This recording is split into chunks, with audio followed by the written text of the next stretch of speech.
sense that the Welsh language is being eradicated in Wales? Is this something that the Welsh people need to rise up against? Well, Welsh Government are trying to, bring a lot more Welsh speaking into our daily life and teach people how to speak Welsh. Well, everything should be bilingual then. And I think, it should start with government. So government should be putting pressure on these companies to make sure everything is bilingual. So I get behind this guy, fair play to him. It's a good stance, and it puts it in the public eye. Let's have everything in both languages, especially Welsh, because that's my first language. And I'm you know what? If I was Welsh, if I were Welsh, I think I would agree with you. I think I would agree with you, Gareth. It depends if you come from Wrexham. In the GB Newsroom, we bring you the news as it happens. With our team of dedicated journalists across the UK, GB News brings you accurate reporting of the day's topical agenda. When the news breaks, wherever and whenever it's happening, we'll be there. This is GB News, the People's Channel, Britain's news channel. If you want your news to be straight talking... This is a nightmare for the Conservatives again. Down to earth. It's not just Nottingham where this is happening, is it? And most importantly, honest. Hard-working, middle-class taxpayers, they'll get their book thrown at them. Then catch me, Martin Daubney, Monday to Friday, 3 till 6 p.m. on GB News, Britain's news channel.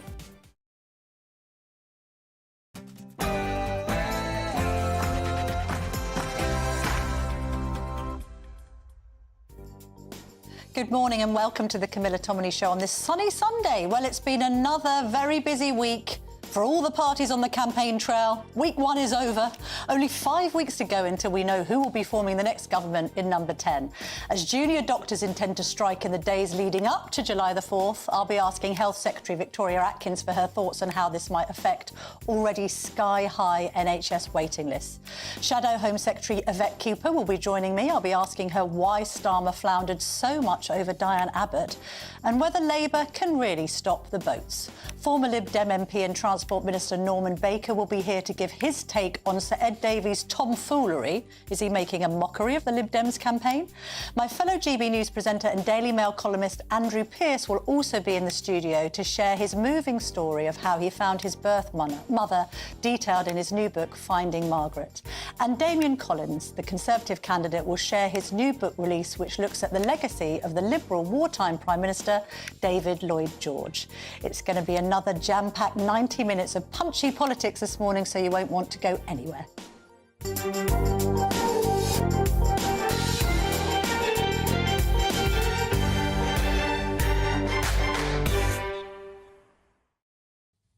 Well, to go through the Sunday papers, as ever, I'm joined by Anna Mikhailova, who's the Deputy Political Editor of The Mail on Sunday. Lovely to see you, Anna. Thank you for coming in. I know you're very busy on the campaign trail yourself. Let's look at The Mail on Sunday, your newspaper's front page. Tory SOS to Rishi, give us tax cuts now. Now, this is Rishi Sunak, once again, facing pressure from within. I sometimes wonder, where is the real opposition for Rishi Sunak? Is it Labour or is it his own MPs?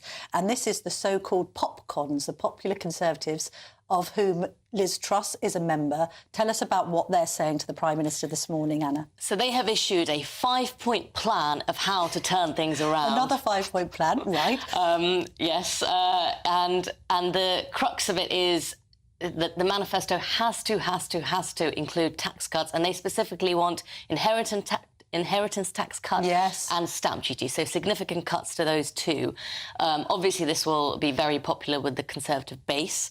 But the grey wall that we were discussing earlier... Yeah, this is interesting. Let's just explain this. We know about the grey wall, we know about the red wall, we know about the blue wall. This is about this Conservative offer, particularly to the over-65s, who I guess they're thinking are the only caucus of support that they can truly rely on, with the polling suggesting that they've lost the 18 to 24-year-olds. And in fact, there was a poll in the week, Anna, I don't know if you saw it, suggesting that the Greens are ahead of the Tories among the under-50s. So the grey wall is the new target. Yes, exactly.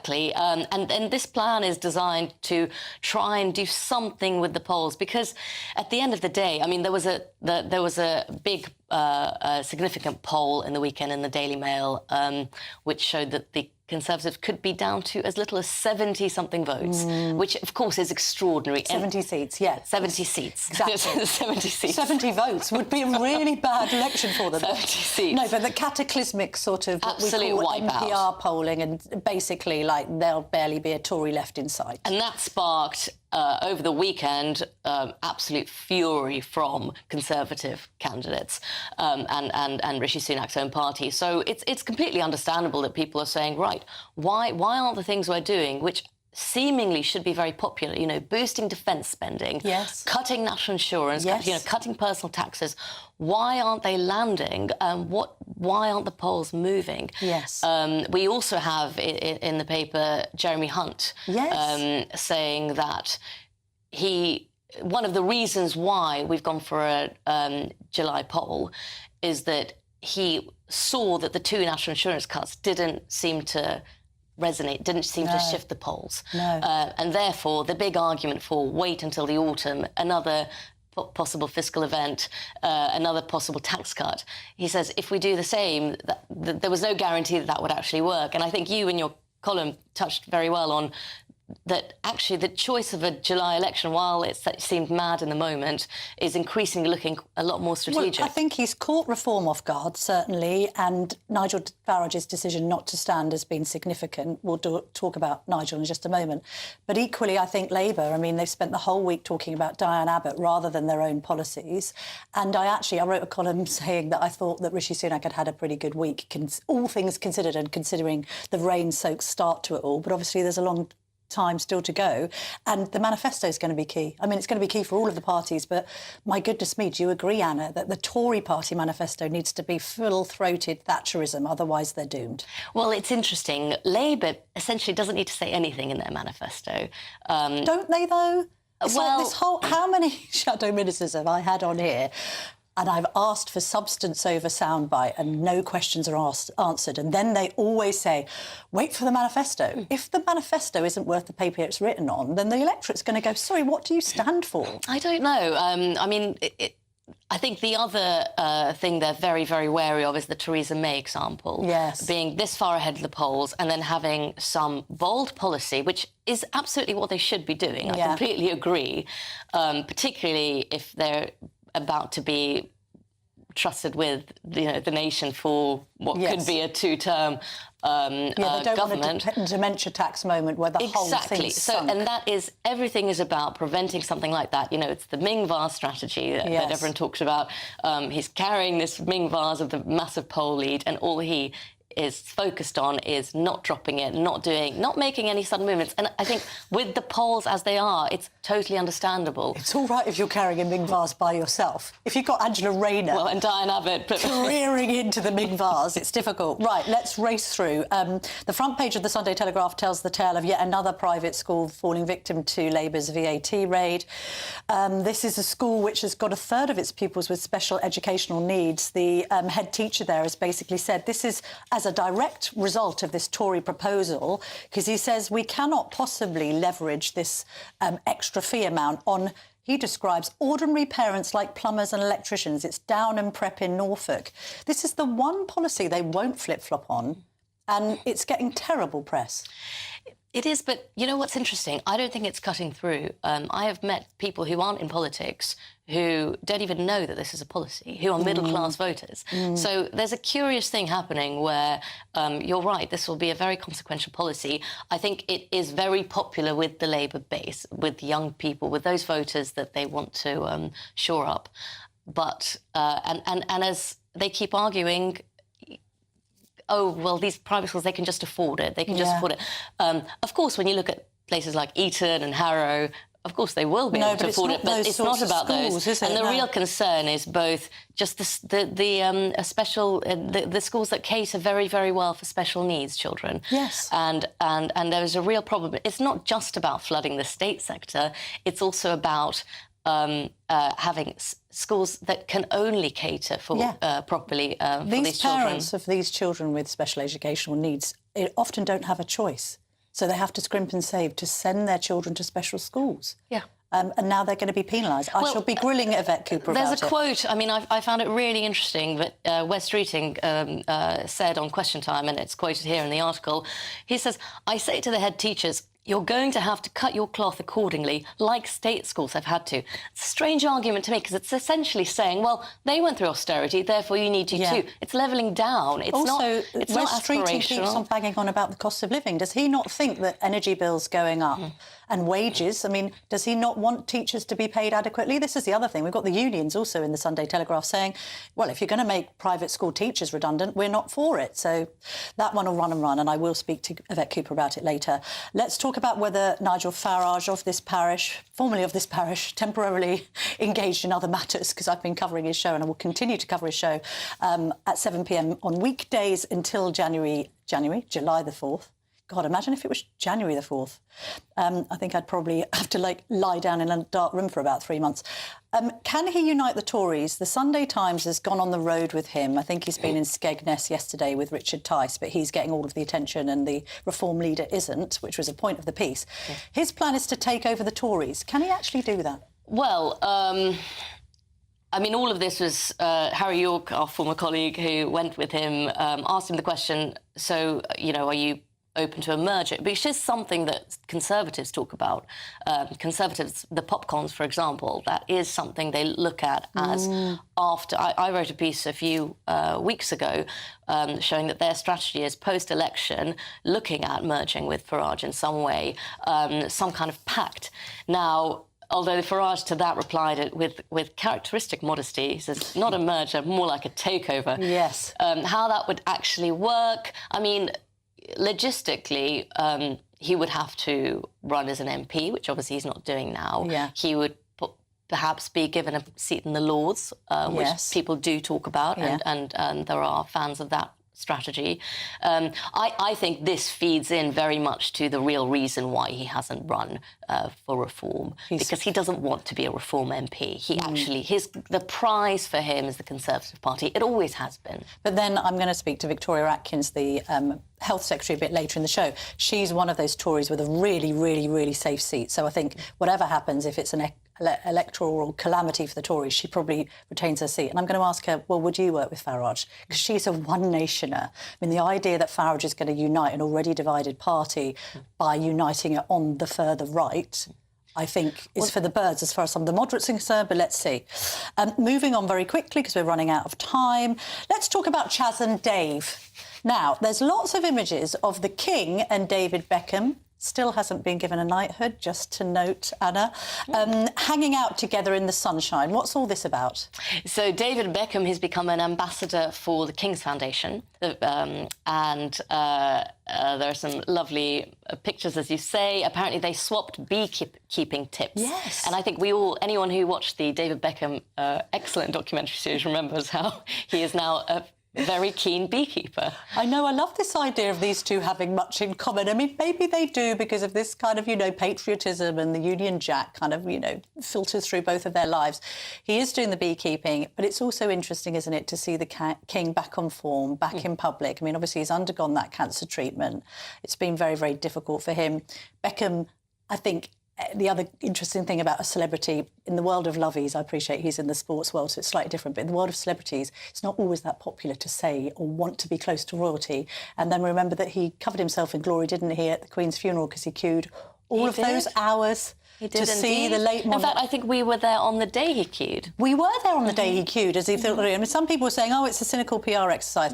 Having said that, I did make the joke at the beginning of this conversation, Anna, about is he a step closer to that knighthood? I think possibly through the medium of honey. I think there are worse people who've been given knighthoods. Why not? Well, indeed so, especially as the Euros fast approach. Anna, I know you're going to be... Are you going out on the road this week? Are you going to be... Yes. You're going to be on a battle bus somewhere, you think? Not a battle bus, I think more individual battle bussing pinning myself. people down for interviews for next Sunday's paper. Thank you very much indeed for joining us this morning. Lovely to see you. Well, we've got a very special friend to this show, because we've got Andrew Pearce coming into the studio next to talk about this extraordinary story of finding his birth mother, Margaret. Stay tuned for that.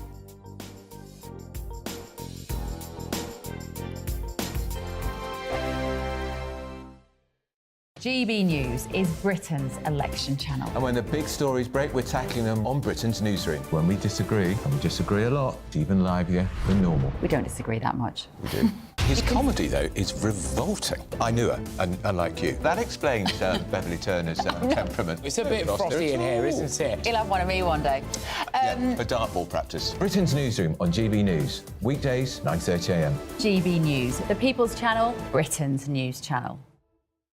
Headliners. Tomorrow's papers tonight, every night from 11 p.m. The Washington Post estimates that $50 billion was pledged by giant corporate donors over the last few years. Mega funders like George Soros, who dropped $220 million into fancy non-profits, and a lot of ordinary people sent in small donations. So where did all this money go? I mean, small organisations were raising insane amounts of money just through QR codes, sticking them up on posters and on the internet, on social media, and getting huge amounts of money. Where did it go? Well, we can see that quite a lot of it got spent on fun stuff for the organisers. So, I mean, Patrice Cullors, the founder of Black Lives Matter, we know that she bought, or Black Lives Matter on her behalf bought this luxury villa and she's like, oh, we're going to use it for community workshops or whatever. Yeah, that, and living in, and also her brother's business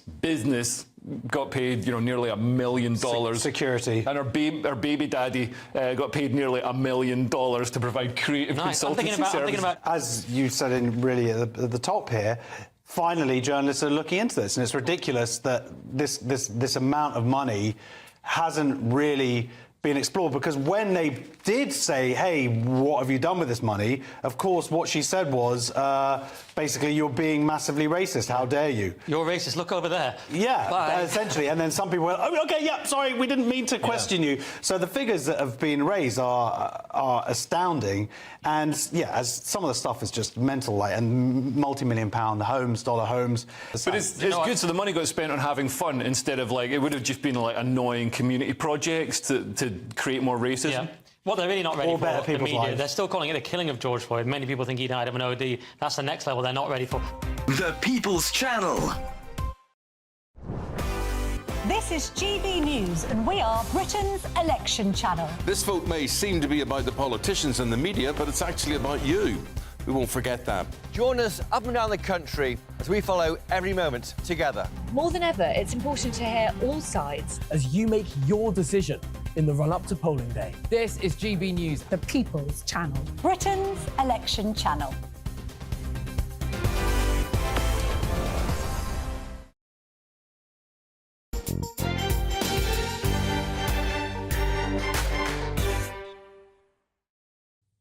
Welcome back to GB News. You're watching The Camilla Tominey Show. Lovely to have your company on this sunny Sunday. Now, I'm delighted to be joined by my fellow GB News presenter and Daily Mail columnist, Andrew Pearce, in the studio to discuss this. I'm loving this photo on here. Let's give the...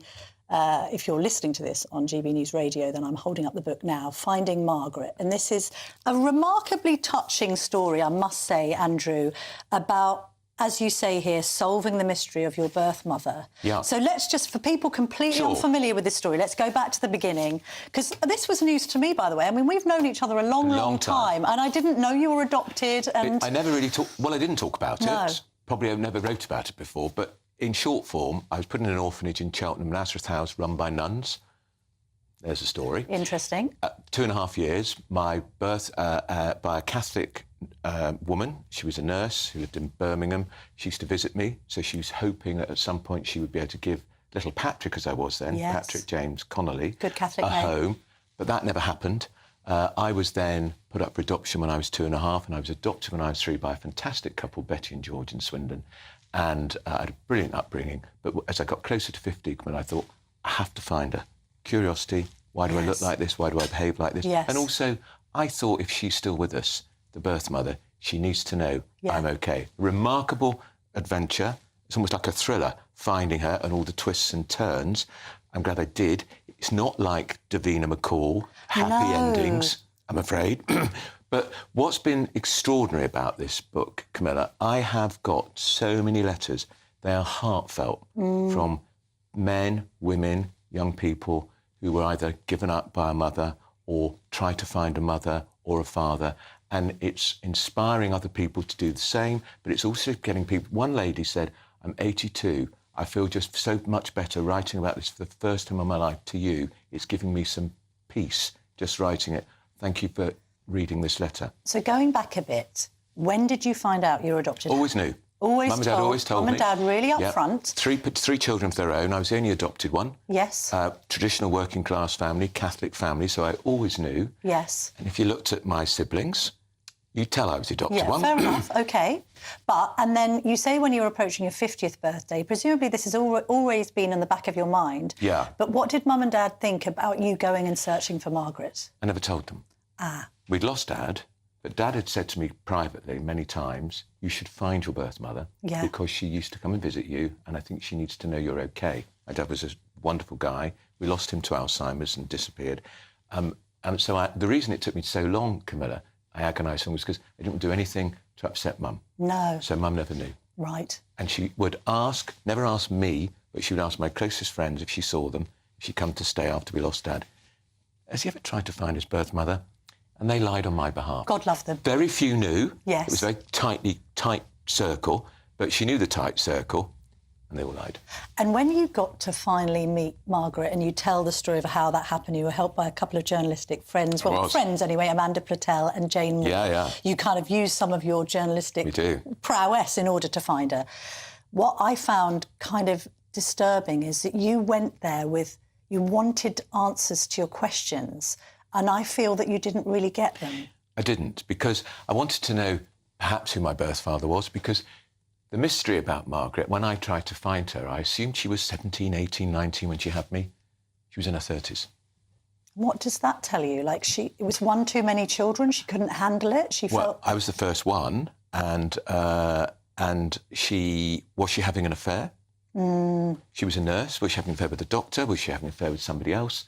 Because you're not convinced that the person listed on your birth certificate is your actual Well, I've father. explored the whole area of the birth father, and that is an adventure in itself. It took me to Ireland, took me all over the country, so I suspect the subhead is Finding Margaret, Solving the Mystery of My Birth Mother. I haven't solved the mystery of my birth mother. It's ongoing.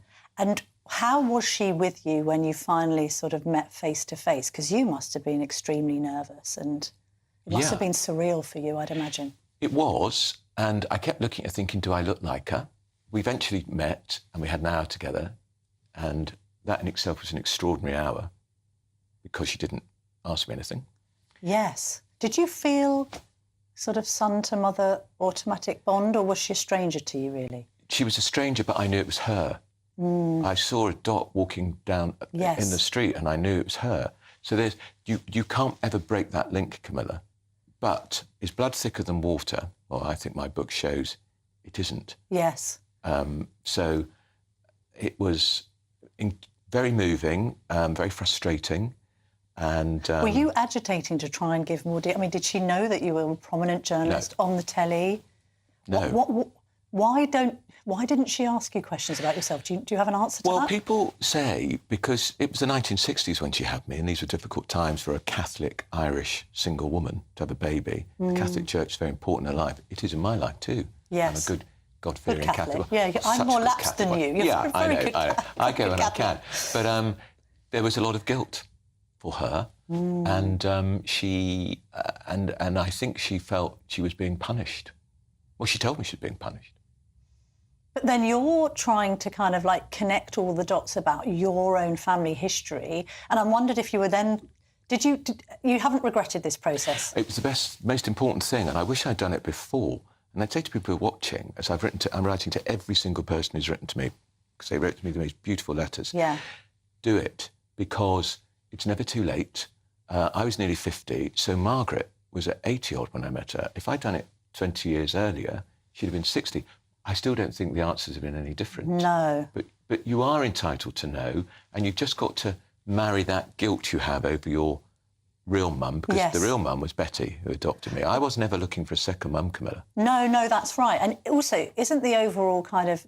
The actual discovery of all this is called Finding Margaret, but wasn't the discovery really how much you loved your adopted parents and what a huge... Actually, this idea that they were the ones who had the huge impact on your life, and sometimes that's just how life turns out. Exactly. And as if I knew how much I loved them, but if I needed any positive affirmation, this book did it. It was a cathartic process, finding her, then exploring the story, not getting all the answers, but getting some answers. But if I ever had any doubt about my mum and dad, they were the best ever. Traditional East End working class Catholics on a Swindon council estate.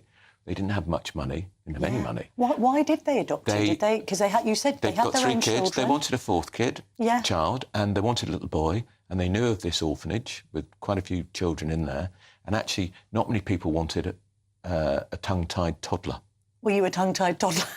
Who would have thought that Andrew Pearce would be tongue-tied at any point in his life? I know, made up for lost time. And how do your siblings feel about what you've done? Because obviously Margaret went on after having you to have 3 more children, was it? 4 more children. So you've got these half-siblings.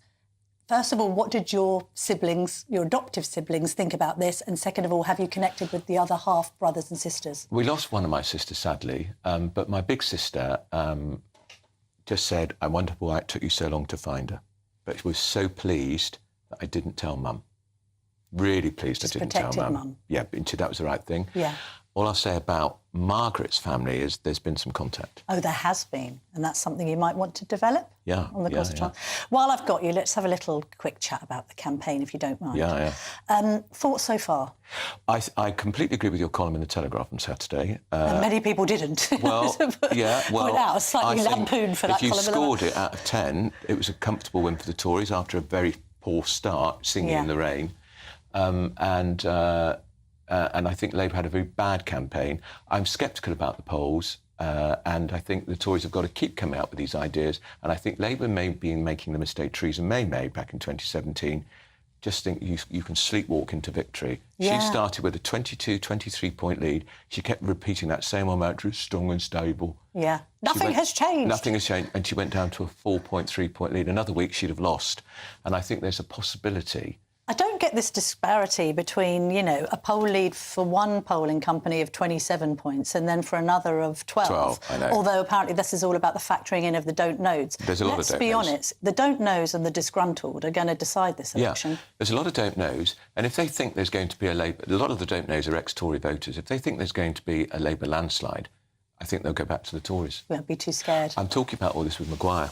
Oh, yes, you've got the Maguire event. Let's see that. All right, look at this. Shameless plug. Yeah, but You're going head-to-head. The Leicester Square Theatre. Leicester Square Theatre, Andrew Pearce versus Kevin Maguire. We're talking election, Tory, Labour, who's going to be the next Tory leader, and, of course, talking about the book. All right, look forward to that. That's on June the 12th. Andrew, thanks so much for coming in. Oh, I've got to do Farage. You have. You could beam it live. You could beam it live. I'll be in here, I'm afraid.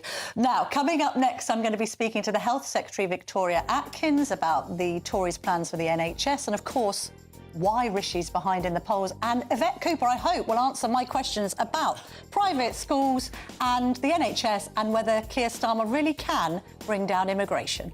Don't go anywhere.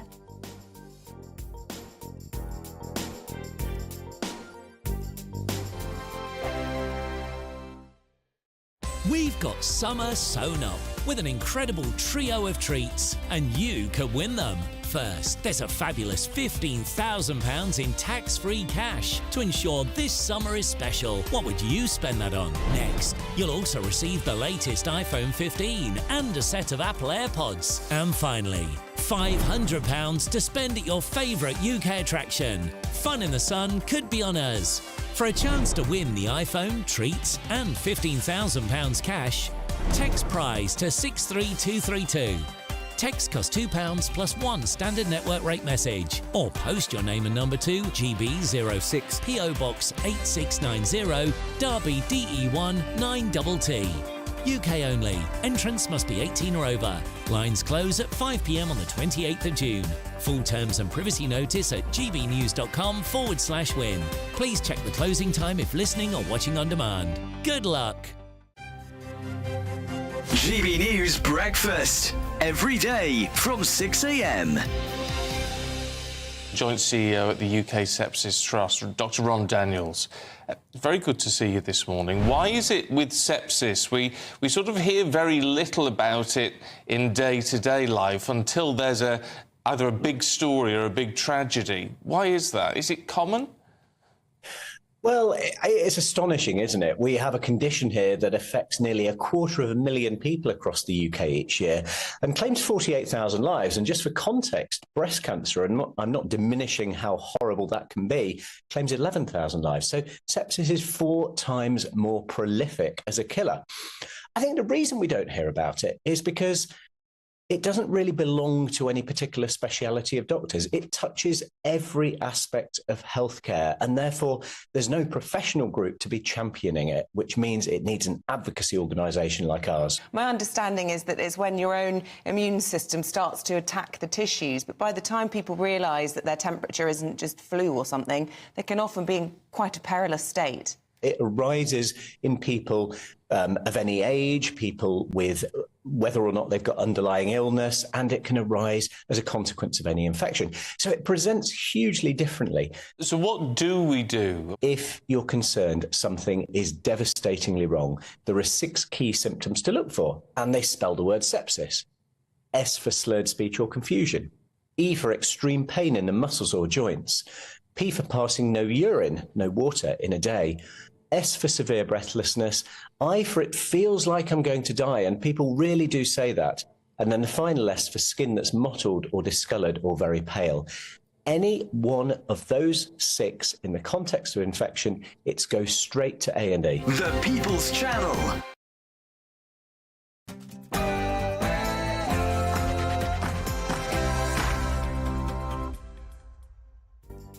Welcome back. Much more to come in the next hour. I'm going to be joined by the Health Secretary, Victoria Atkins, and Shadow Home Secretary, Yvette Cooper. But first, here's the news with Sophia Wensler.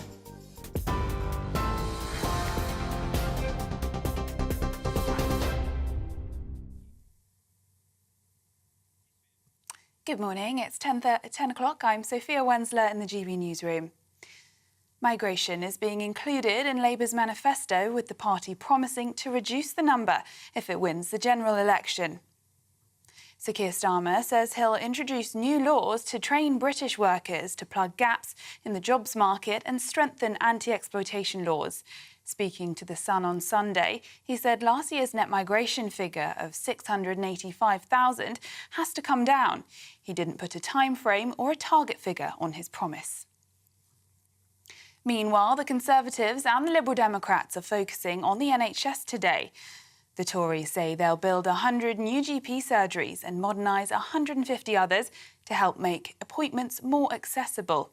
The party has also pledged to build 50 new diagnostic centres. The plans would be paid for by cutting the number of NHS managers to pre-pandemic levels. The Lib Dems have attacked the government's record on health and are promising to reverse £1 billion of Conservative cuts. The party says it would fund local services by cracking down on tax evasion.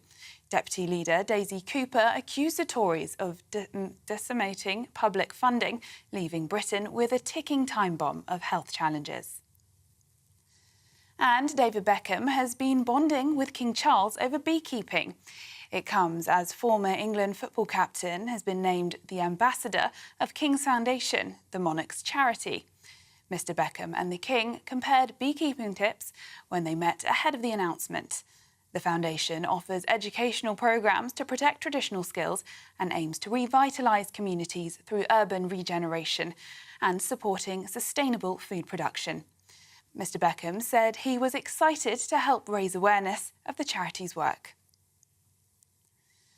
And for the latest stories, sign up to GB News Alerts by scanning the QR code on your screen or go to gbnews.com/alerts. Now it's back to Camilla.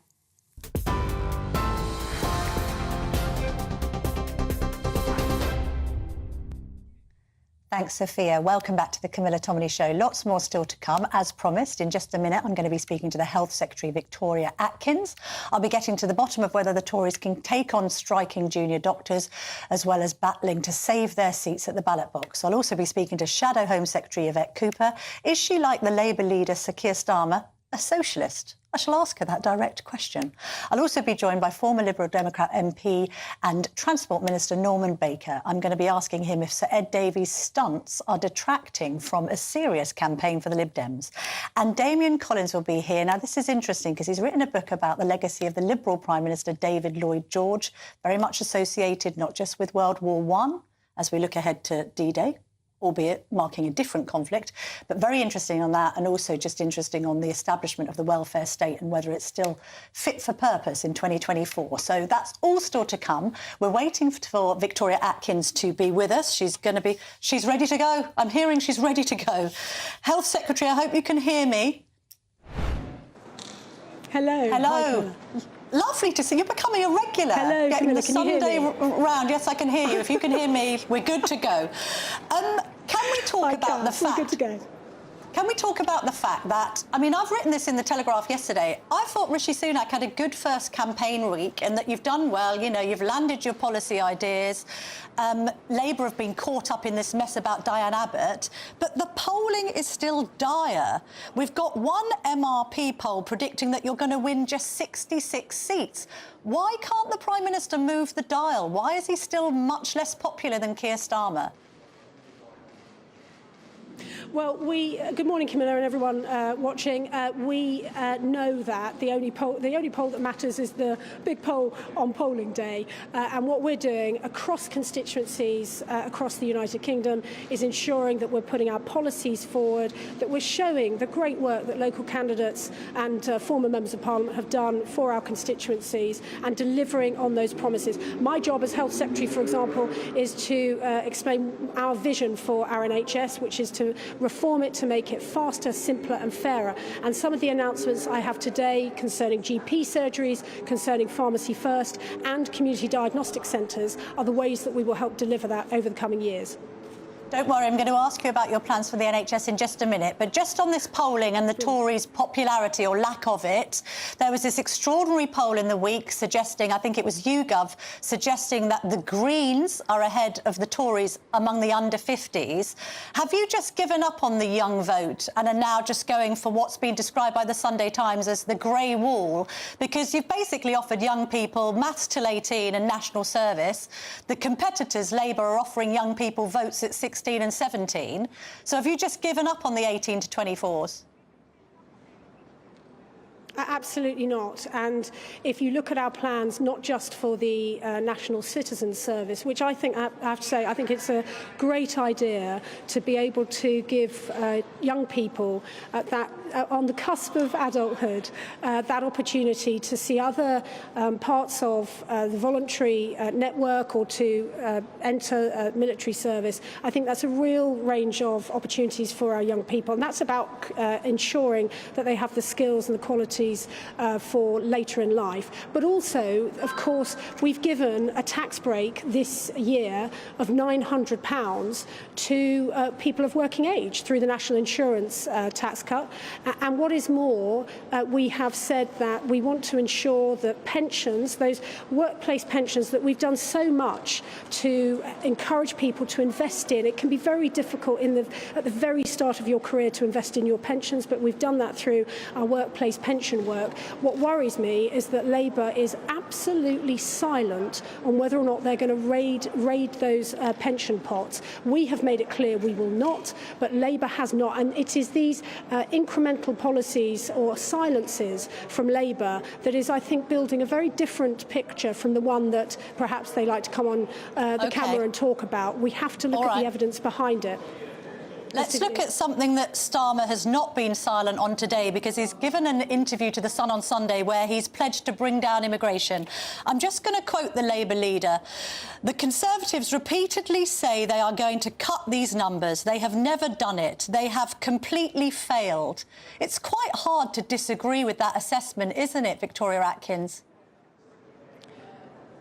Well, yeah, sorry, he's very late to the issue. He has consistently voted against every single measure that we have brought before the House to tackle illegal migration, some 100 times. That's not an oversight on his part. That's a determined policy not to tackle illegal migration. But the numbers have gone up under the Conservatives.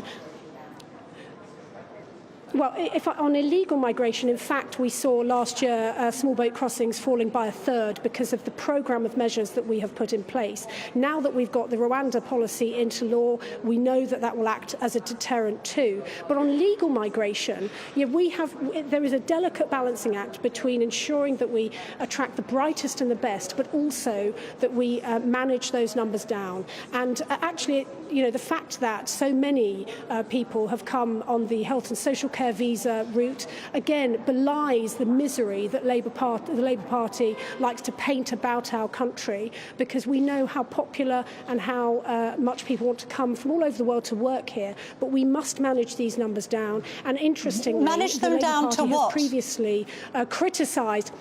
The Labour Party has previously criticised our policy around salary thresholds and so on. Well, the Independent Office for Budget Responsibility has said that our measures that we're bringing forward to tackle legal migration will see legal migration halved by June next year, down to 336,000. 336,000 is too much, isn't it?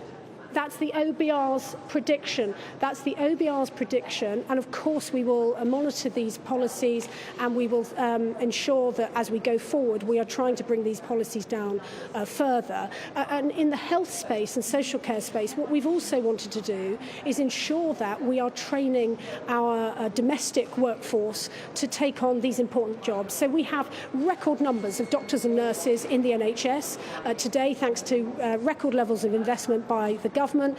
But what we want to do is train even more doctors, nurses, GPs, dentists and midwives. And through the long-term workforce plan that we introduced last year, we are already seeing medical school places increasing. We're seeing nursing retention and recruitment increase. We want to increase GP training by some 50% by the end of the decade, so that we have a really, really strong workforce here in the UK with the measures to manage migration, whether legal or illegal. OK, I mean, some people watching and listening to this will be saying that 336,000 legal migrants into this country is completely unsustainable. But just in reference to your point about the NHS workforce... So that's the first year, yeah. Yeah, OK, yeah. But, you know, we had pledges...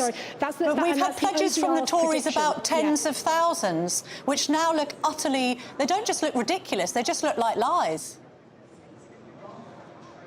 Well, in this general election campaign, we are going into the campaign with this raft of measures to tackle both legal and illegal immigration. You know, the Prime Minister has put a lot of effort and political capital into tackling illegal immigration in particular. And if you'd said to me 18 months ago that we would have cut small boat crossings by a third, I would have been happily surprised. But we have achieved that, and we've done that through a programme of work, not just Rwanda, but across the board. Just on this point, that's all well and good, but you're having to reverse your own numbers because all of this has happened under 14 years of Tory rule. But let's talk about the NHS. You make this point about record spending on the NHS and indeed record numbers in terms of recruiting doctors and nurses. And yet we discovered last month that productivity in the NHS has gone down by 15%. The NHS is now less productive than it was before COVID. What's going on?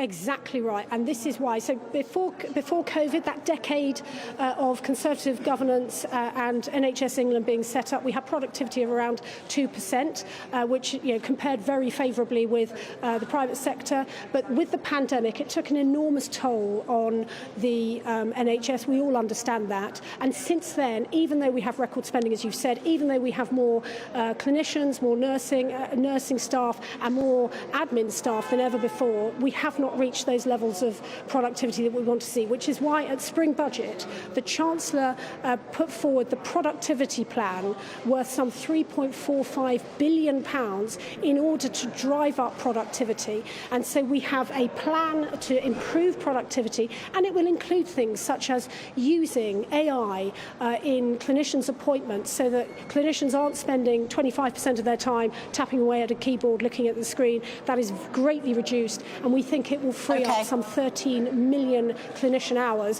when this comes through. That's just one measure that we're looking at. We want to roll out technology for frontline staff so that we're not having, nurses and doctors aren't having to take ages to log on. I want to ask you about pharmacies. Also, we're using AI on scanners, which is great news for people who are waiting cancer diagnosis, because we know that they can diagnose cancers so much more quickly. So there's a real plan there.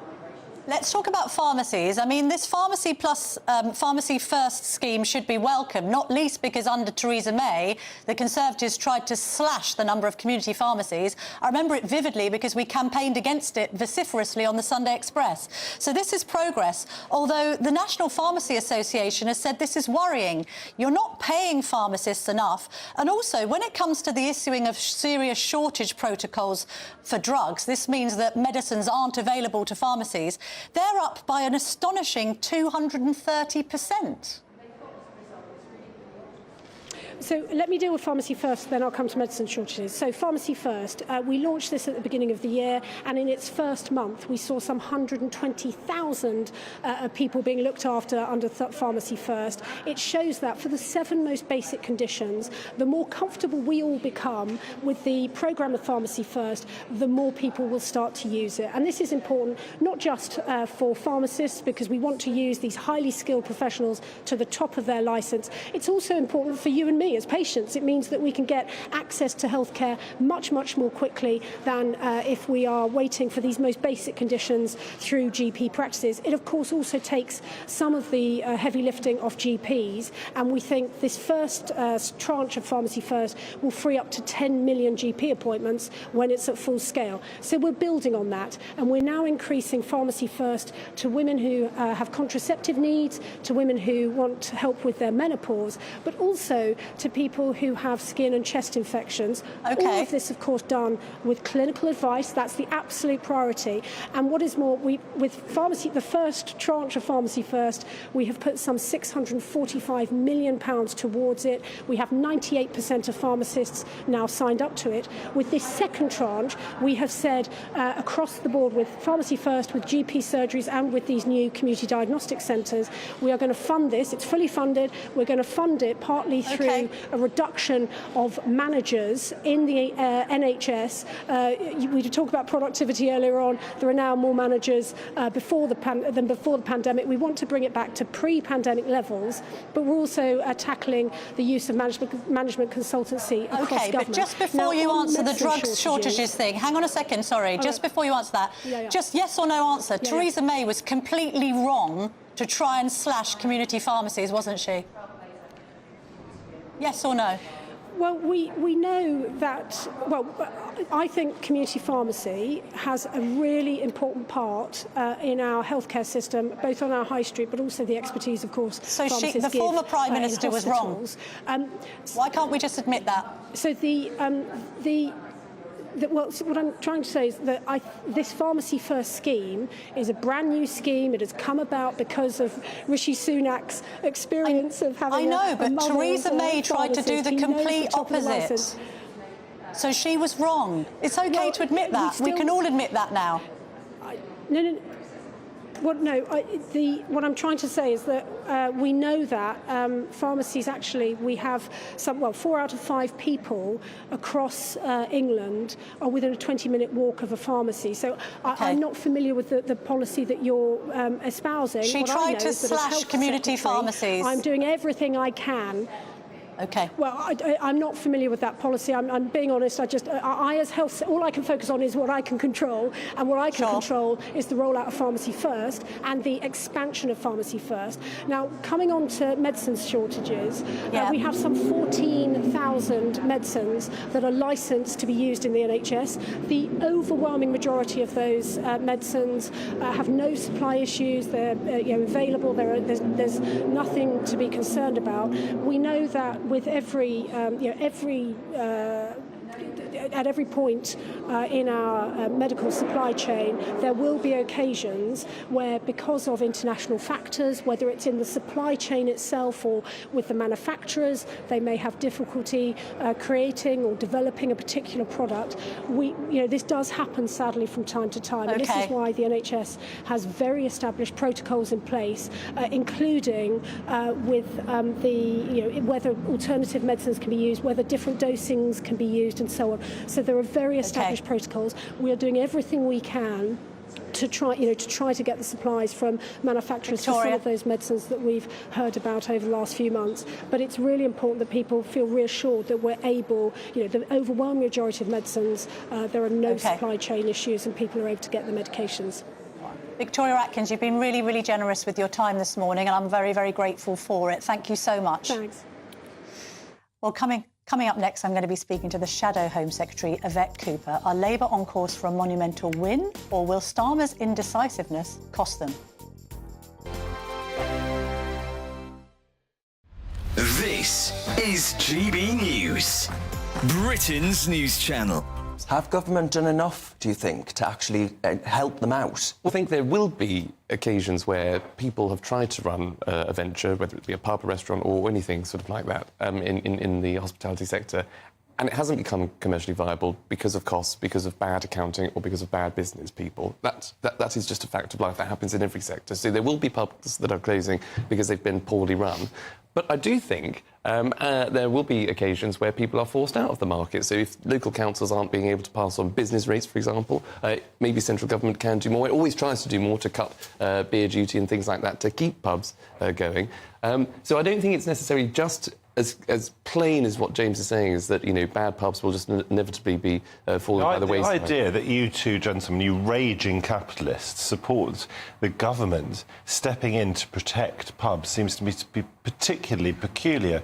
If a pub isn't commercially viable, it has to be allowed to fail. Well, Sadiq Khan, he has a nighttime czar that he pays well over 100 grand. Yes. And businesses are going under like you wouldn't believe in London. She's a real nightmare. What's your point? Well, the point is that Labour aren't exactly helping out these businesses, are they? So I'm saying that pubs should not be protected by the state. I'm all for a pub. Well, I'm not suggesting that we subsidise pubs. Well, that has been suggested. That's what James May is railing against. Although I have to say, it's all very well for James May and presumably his very posh gastropub. But if a pub is not fit for purpose, and May makes this point, you've got to have decent, clean loos and a clean pub. And also, realistically, in this day and age, times change, you've got to put on some decent grub as well if you want it to survive. We can't have the government stepping in to save our pubs. And anyway, my understanding over the last 10, 20 years, as a percentage, we haven't lost that many pubs, so they're not going under anytime soon. Sunday nights on GB News. From 6, Neil Oliver. At 7, it's Free Speech Nation with Andrew Doyle. At 9, Mark Dolan. And at 11, get set for the week ahead with headliners. Tomorrow's papers tonight. GB News, the People's Channel, Britain's news channel. If you want your news to be straight talking... This is the nightmare for the Conservatives again. Down to earth. It's not just Nottingham where this is happening, is it? And most importantly, honest. Hard-working, middle-class taxpayers, they'll get their book thrown at them. Then catch me, Martin Daubney, Monday to Friday, 3 till 6 p.m. on GB News, Britain's news channel.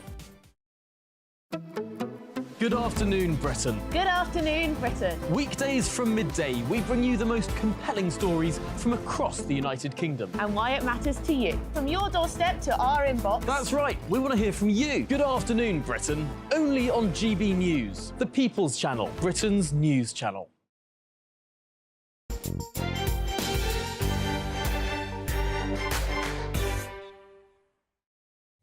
Welcome back to the Camilla Tominey Show on GB News, where we've heard from the Conservatives. Now let's hear from Labour. I'm delighted to be joined by Shadow Home Secretary Yvette Cooper.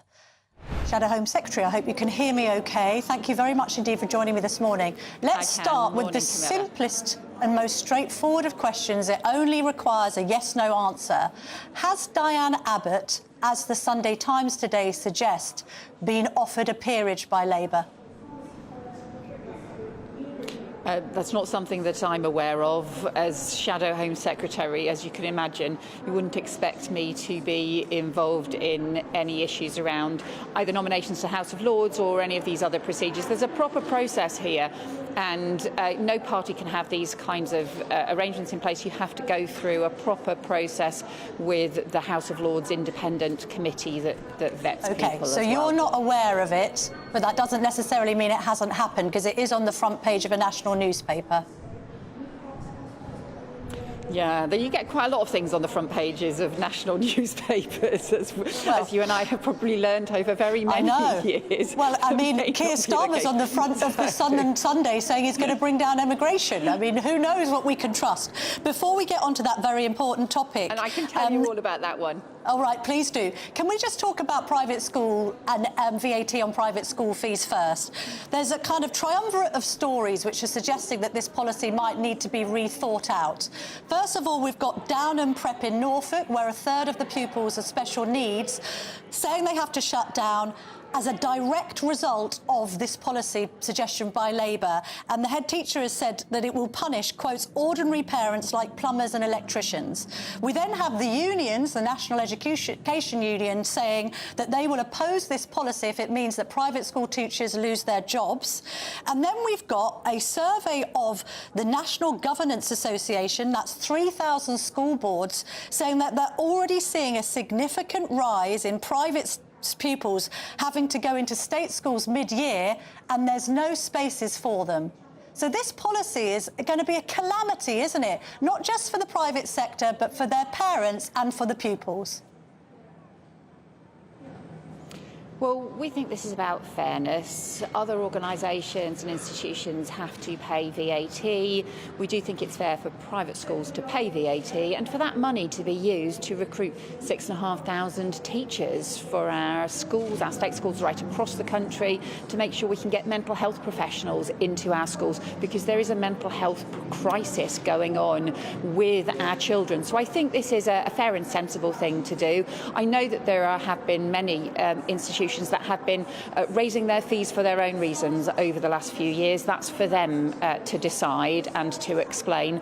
But we think this policy is just about having a fair approach across different organisations and making use of that money to have the best possible chances for children in schools right across the country. Might it be that private schools have put up their school fees because of the cost of living crisis that the Labour Party keeps on blaming the Conservatives for? I keep on asking shadow ministers this question, and nobody so far has been able to answer. So with your wisdom and political experience, I hope you can. When there's a forecast that between 40,000 and 224,000 private students may have to leave their schools, what will Labour do to accommodate them in the state sector? Labour have campaigned saying that schools are overcrowded and oversubscribed.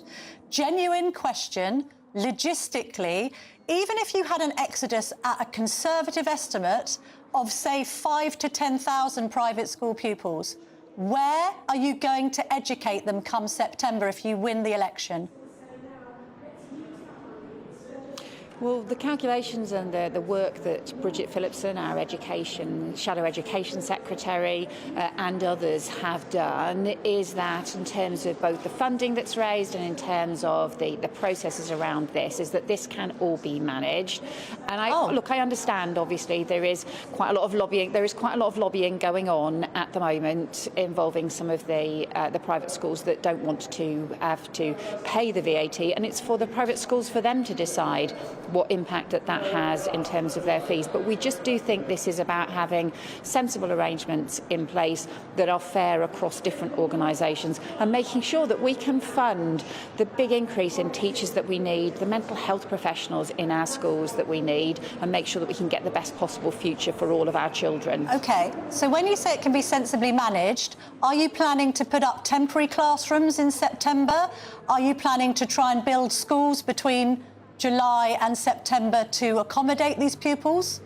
How will you physically do it? Well, Camilla, we do think it can be sensibly managed. We think that this is the right thing to do, and we think that we understand that there are a lot of different lobbying organisations and some quite well-funded lobbying organisations that are trying to kind of set out a whole series of different things which actually are not the way we expect this to be implemented. But all I would just simply say, I do think this is just a matter of fairness. I understand that there are people who are lobbying within this, but this is just a matter of fairness, and I think this is right to put that investment into our state schools and into the education, the teachers that we need, and really the future that we need for all of our children. I'm just going to try a final time, and let's try and put it a bit easier. Are we saying that there will be a chance that the next Labour government, if you win the election, is going to have to put up temporary classrooms? Should we agree on that? I think, look, Camilla, we've set out our policy. It is for private schools themselves to decide. They will need to pay the VAT just like everybody else does. It's for them to decide what then they do about their fees. There's been a lot of, I think, deliberate lobbying going on about what the implications will be for those private school fees. But we do recognise they have already increased. No, they have already increased their fees very substantially over recent years. I think it's for them to decide that. It's really not. But it's not for them to decide. Potential future Labour government to decide, because it's really for us to say, look, we want a fair system in place, and we want to make sure that that funding can go into our schools across the country and our kids' future. But it's going to be for the Labour government to decide how to educate private school pupils whose parents can no longer afford the fees. So how and where are you going to accommodate them? I can't understand why none of you can answer this very simple question.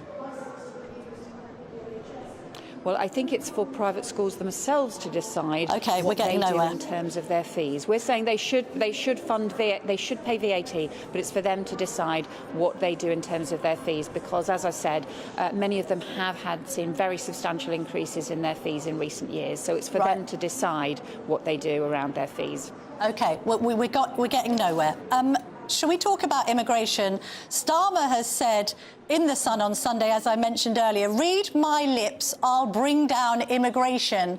What are you going to bring legal migration down to, Yvette Cooper? Can we have a figure, please? Well, net migration has trebled in the last 5 years under the Conservatives. One of the biggest drivers of that has been work migration, because the UK is failing around the skills shortages and the need for the workforce planning that has really been abandoned under the Conservatives. So what we'll do is introduce new rules, a new law effectively, to make sure that where there is overseas recruitment, there also has to be proper training plans and proper workforce plans in order to make sure you can reduce that work migration that we've seen shoot up. We're not setting a specific target on it. And the reason for that is partly because the Conservatives have just effectively ripped up all the targets that they've set over many years. They've discredited the whole process. But also, more importantly, because there are short-term factors that can affect the numbers, including in the pandemic. Obviously, net migration came down for artificial reasons. Because of the Ukraine war, we had that year when net migration went up again for one-off reasons because of the Homes for Ukraine visa. And what we think instead is we need to have a long-term approach that is about bringing net migration down and tackling the failings in the system. OK, when you say that you can't give us a figure, just a very quick final question. The OBR is baking in a net migration figure of 336,000. Is that too high? Would you like to see that number reduced? Let's try and make it a bit more broad. Well, I think the OBR, the Office of Budget Responsibility, their figures have been all over the place in the last few years. You know, they sort of changed it every single year. So I don't think those figures are clear-cut. But look, the government has said that it wants to reduce net migration, and they've set out some visa measures which we have supported. However, we are going further than the Conservatives on this, because we think that this is not tackling the heart of the issue. Just to give you one fact that I think gets to the heart of this. Engineering visas have doubled in the last few years. Engineering apprenticeships have halved. That shows where the system is failing. We want to make sure we've got proper training, workforce plans, apprenticeships and support for engineers so that we don't have this doubling of engineering visas, so that we don't have this continuous problem of the immigration system picking up the pieces for the failure in the economy. We can't have this kind of uncontrolled free market approach to migration, which is what the Conservatives have had in place for the last few years. But if you don't think that you should achieve a lower migration level than the one set by the OBR, then that seems to suggest that Labour would be happy with net migration of around 336,000 a year. Is that right? No, Camilla, sometimes interviewers are suggested, people complain that interviewers tried to put words in their mouth. I think you're trying to So you want it lower? I just wanted to know whether you want it lower than the OBR target.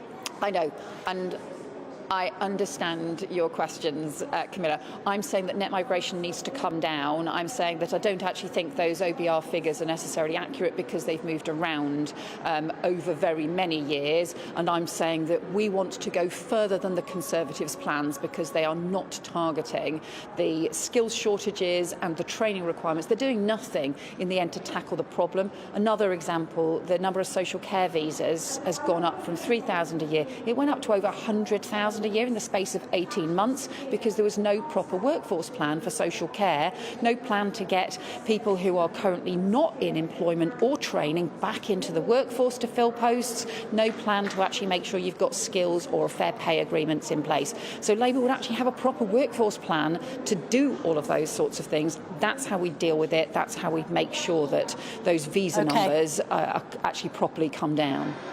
Yvette Cooper, you've been very generous with your time this morning. Thank you very much indeed. Thank you. Well, we're going to be talking about the Lib Dems next because I'm going to be speaking to former MP Norman Baker. Is Ed Davey making a bit of a mockery of their campaign? Stay tuned. Nana Queer, weekends from 3 p.m. Angela, it's been a busy old time for the Royals. It has been a very busy old time. I thought I would start with Prince William. He was doing the third of the 3 garden parties that were going on, and it was pouring with rain. For the King Charles, it was beautifully sunny. This was pouring with rain, and you think it would be very sad he's not with his wife. I thought he did a brilliant job because he got all his cousins together. They all dressed up absolutely beautifully, and they were very keen to be friendly and chatting. They even were chatting round to everyone. It doesn't mean they're going to have an important place within the royal family when he takes over, but it was just very nice. And Zara, I thought, looked stunningly beautiful with a pink hat, white dress with pink buttons on. She looked absolutely lovely. She and Beatrice looked stunned. Absolutely gorgeous. And I thought that these two are very happily married and they're blossoming and they look wonderful. So it was very nice. It was very good. And it saved him from looking to be all alone. He hides it really well and he does his role nicely. Now, what about the awful trolling that Catherine's been receiving? Yes, 9 million women have cancer a year. Nearly all of them carry on going to work, but she doesn't. You know, she's taking advantage of her position. Well, he doesn't know how ill she is. She doesn't know what sort of medication she's having. I thought it was so spiteful. And actually what was worth seeing this terrible painting in Tatler that made her, you know, look nothing like her. And it was a bit like a sort of spinster headmistress. Wouldn't that have been a nice... That picture was meant to be a nice picture of her. It was absolutely terrible. It looked nothing like her. You know, it's not a time when you want to see a picture and think, oh, my goodness, is this what people look nice? The People's Channel.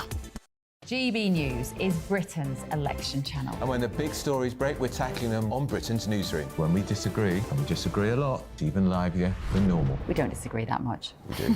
His comedy, though, is revolting. I knew her, unlike you. That explains Beverly Turner's temperament. It's a bit frothy in here, isn't it? He'll have one of me one day. For dartball practice. Britain's Newsroom on GB News. Weekdays, 9:30 a.m. GB News, the People's Channel, Britain's news channel. Are the newspapers getting you down? My wife didn't divorce me that month. Struggling to separate the wheat from the chaff? I know that it's a bit of a circus at the best of times. Well, don't worry. Headliners has got you covered. We'll take the burden of reading the day's news, and if we get depressed, who cares? It's an occupational hazard, frankly. That's Headliners on GB News from 11 p.m. till midnight, and the following morning, 5 till 6 a.m. on GB News, the comedy channel. Nah, just kidding. Britain's news channel.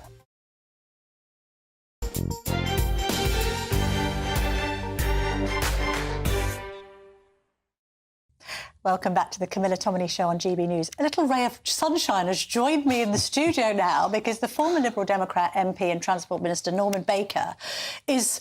I mean, have you borrowed that from Michael Portillo's wardrobe, or...? I think he borrows his coats and jackets from me. That's right. You've got a little exchange between you. Norman, can we grasp the nettle here? Sure. Is Sir Ed Davey making a bit of a fool of himself? We've had him going down slip and slides, falling into Lake Windermere. What was the other thing he did? Gleefully ride down a hill on a bicycle with his legs in the air. It's unedifying, Norman. What do you think? Well, look, I mean, the reality is that over the last how many years, it's been almost difficult, very difficult, for the Lib Dems to get coverage from the media because the media is obsessed with Labour versus Tory. And in order to get some input into the system, I think this is the reason Ed's adopted some of these stunts. Of course, they mean nothing in themselves, but what they do is guarantee some coverage, and then when Ed's standing on a board in the middle of Windermere, he can talk about pensions, talk about the NHS, talk about sewage.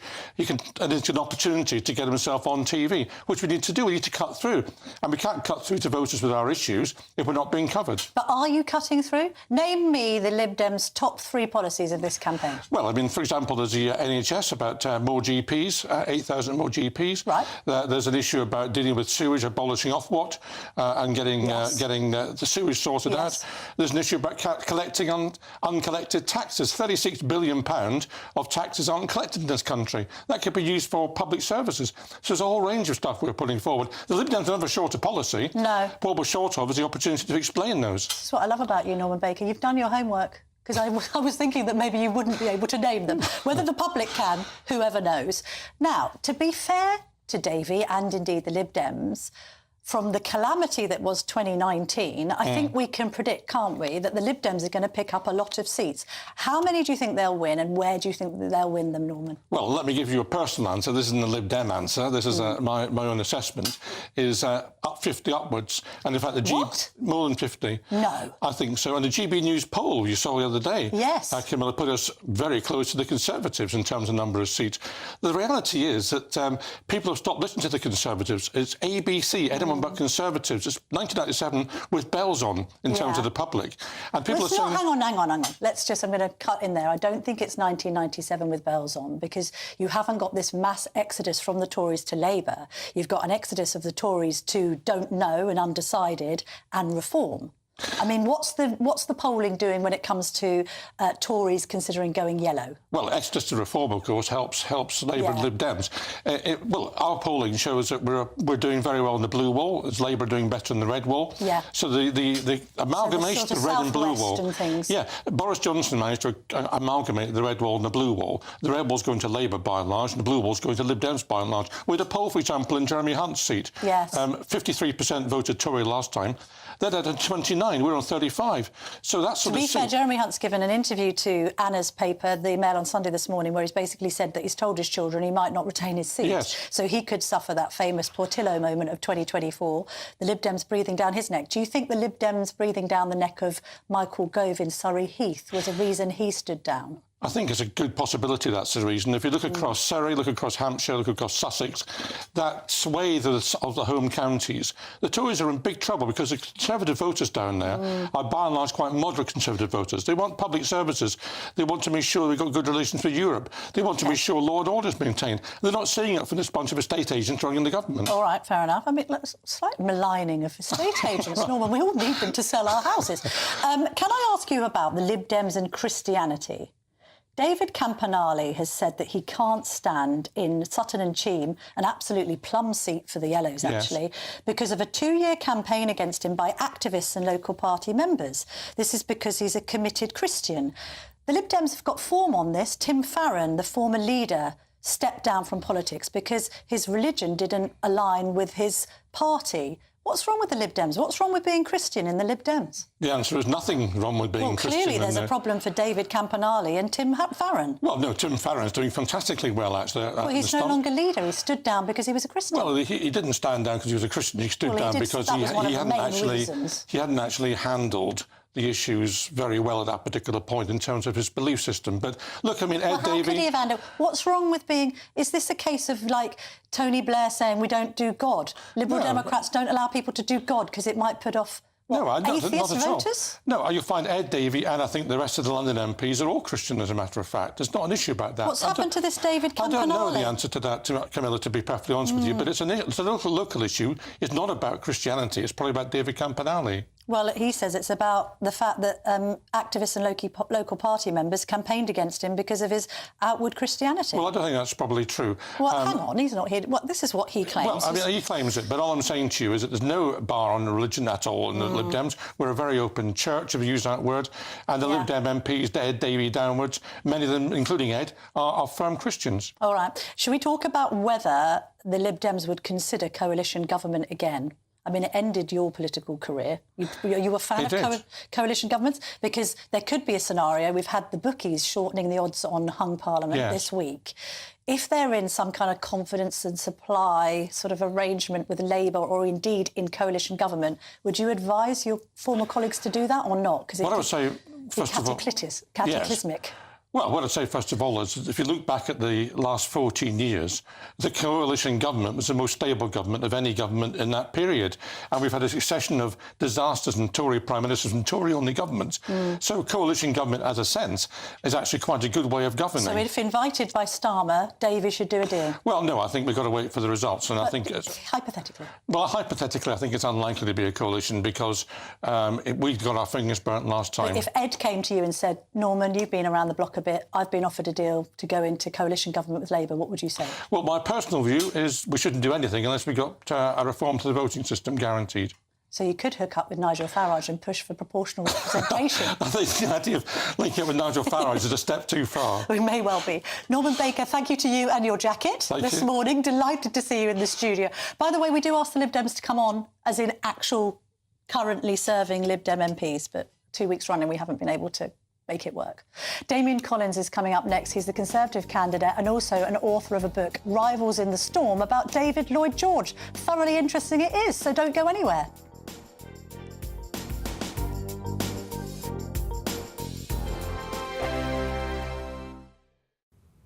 Hello and welcome to your GB News weather update brought to you by the Met Office. Well, it's been a fine start to the weekend and we can expect a largely dry Sunday with some sunny spells, though there is some cloud across in the northwest. There should be a little bit of mist and fog to start on Sunday, but generally clearing, leaving a pleasant and dry afternoon.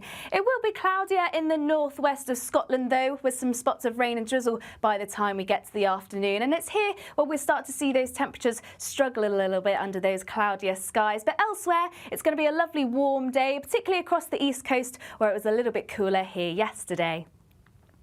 So through the course of the evening, we will continue to see that rain and drizzle spread its way eastwards across parts of Scotland, turning a little bit heavier here at times as well, particularly as it pushes up over Western Hills. So a largely cloudy evening with rain and drizzle, cloudier across Northern Ireland too, still with some rain and drizzle here, but elsewhere across northeastern parts of England, central and southern England too, it should be largely dry with plenty of late evening sunshine.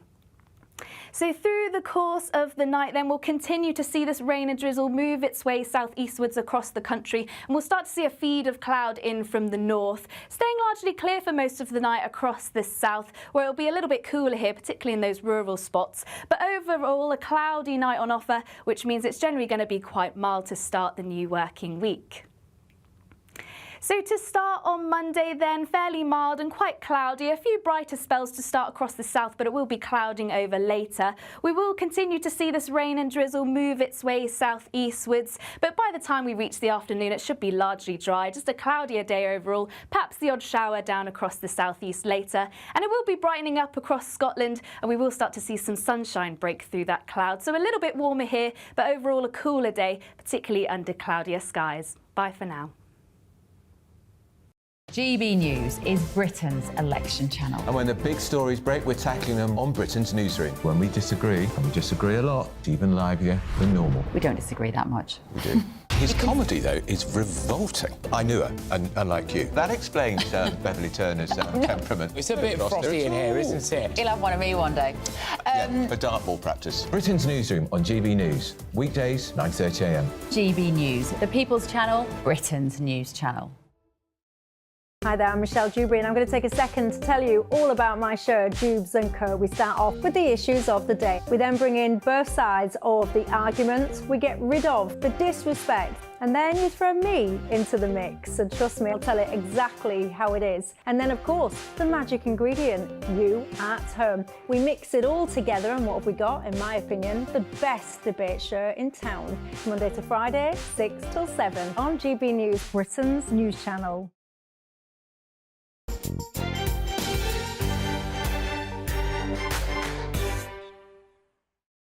Welcome back to the Camilla Tominey Show on GB News. I'm having such fun this morning. It's a great time to be alive and be a journalist in an election campaign.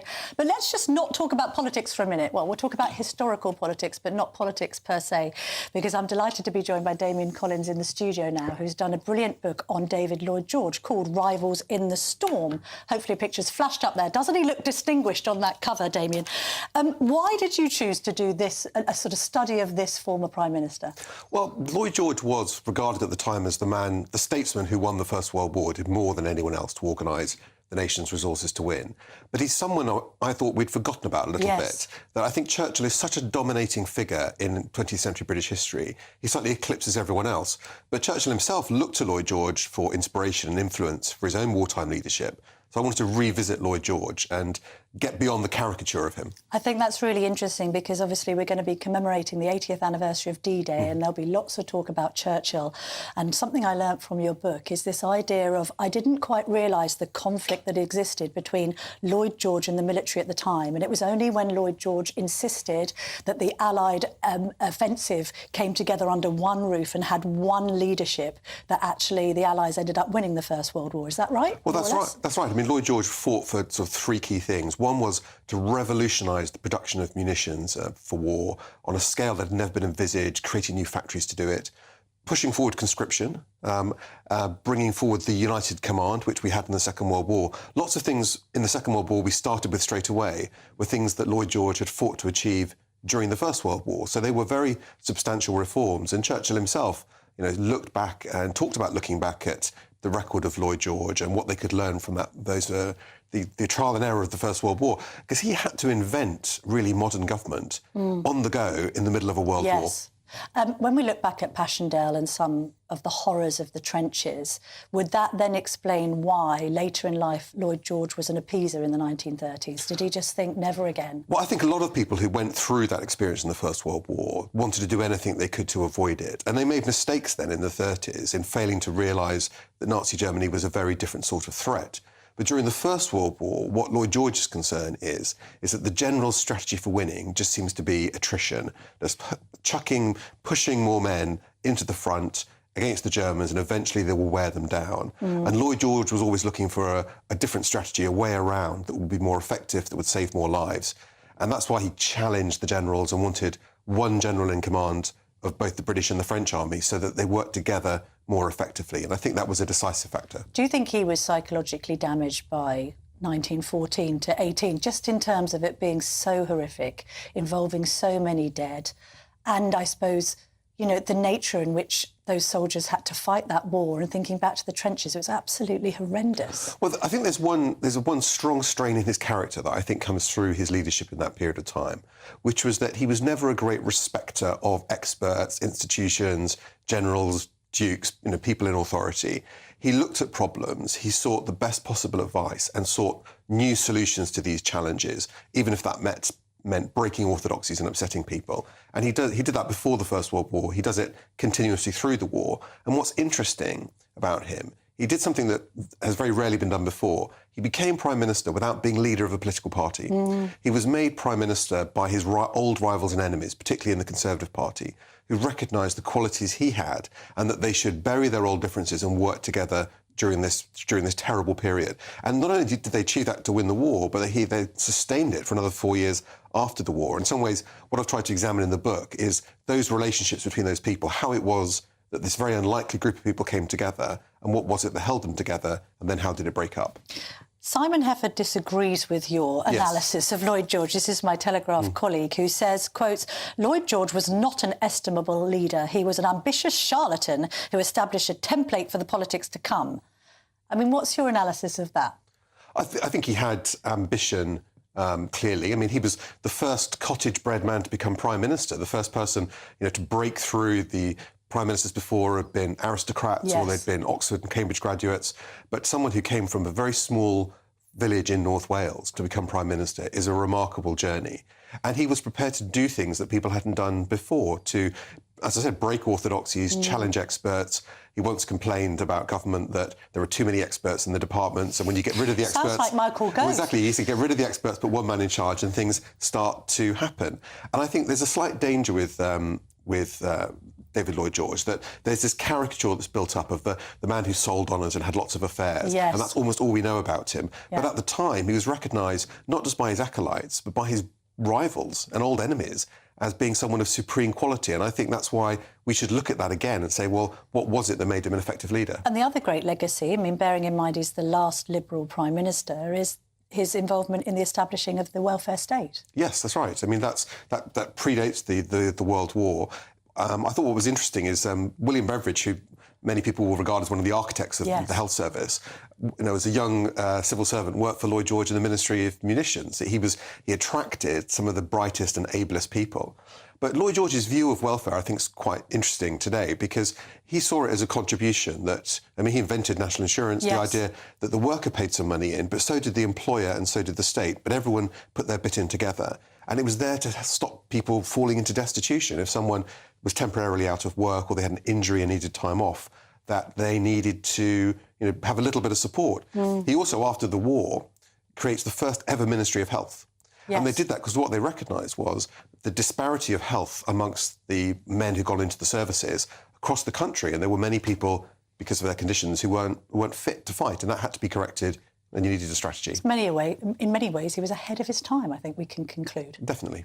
Thank you very much indeed for talking us through that, Damien Collins. Rivals in the Storm is the name of the book, if you would like to read up on David Lloyd George. Well, that's me done for another day, although I'm going to be back tomorrow because I'm covering Farage at 7 p.m.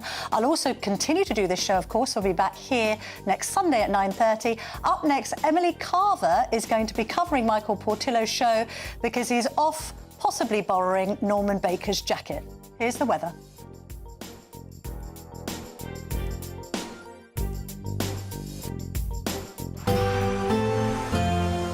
A brighter outlook with Box Solar, sponsors of weather on GB News.